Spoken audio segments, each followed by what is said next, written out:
لە ماوەی 3 ڕۆژدا داعش 2 هێرشی خوێنەوی ئەنجامدا. هێرشی یەکەمیان هاوڵاتیانی بەغدای کردامانج و هێرشی دووەمیش هێزانمونیەکانی پارێزگای سەلاحدین. شەوی 23 مانگ چەکدارانی داعش لە خۆرەڵاتی پارێزگای سەلاحدین هێرشیان کردە سەر چەکدارانی حەشدی شعبی و بەهۆیەوە 11 چەکداری حەشد کوژران و نزیکەی 10 چەکداری دیکەش بریندار بوون. دوای هێرشەکە حەشدی شعبی ڕایگەیاند لە هێرشەکەی داعشدا 11 چەکداریان کوژرا و لە نێویشیاندا فەرماندەیەکی حەشد هەیە. بەڵام ئەمانیش وەڵامیان داونەتەوە ژمارەیەک چەکداری داعشیان کوشتووە.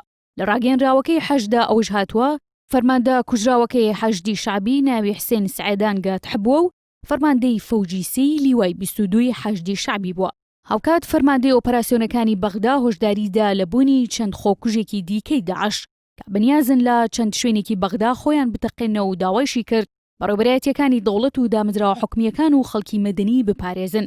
ئەم هێرشەی داعش دوایەوە دێت ڕۆژی 21 مانگیش لە 2 تەقینەوەی خۆکوژیدا لە گۆڕەپانی تەیران و بابشەرق لە ناوەڕاستی بەغدای پایتەخت زیاتر لە 30 هاوڵاتی کوژران و زیاتر لە 100 کەسی دیکەش بریندار بوون.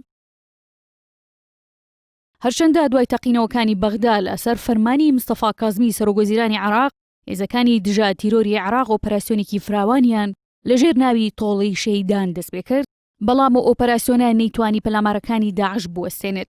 هاوکات لیژنەی یاساییش و بەرگری لە پەرلەمانی عێراق لە ڕاگەیەنراوێکیدا ئاماژەی بەوە کرد لەسەر تەقینەوەکانی ڕۆژی 21 مانگەی تەیران لە بەغدا لیژنەیەکیان پێگەێنا و بەنیازن بانگێشتی 6 بەرپرسی ئەمنی بکەن بۆ لێپرسینەوە.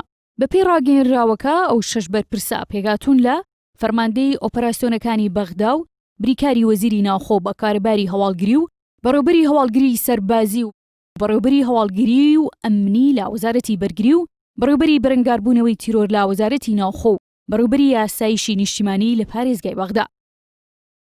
ئەگەرچی لە ساڵی 2017دا و دوای ڕزگارکردنی شاری مووسڵ حکوومەتی عێراق کۆتایی هاتنی داعشی لە وڵاتەکە ڕاگەیاند، بەڵام شانە نووسەکانی داعش ناو بەناو هێرشی چەکداری و تەقینەوە ئەنجام دەدەن.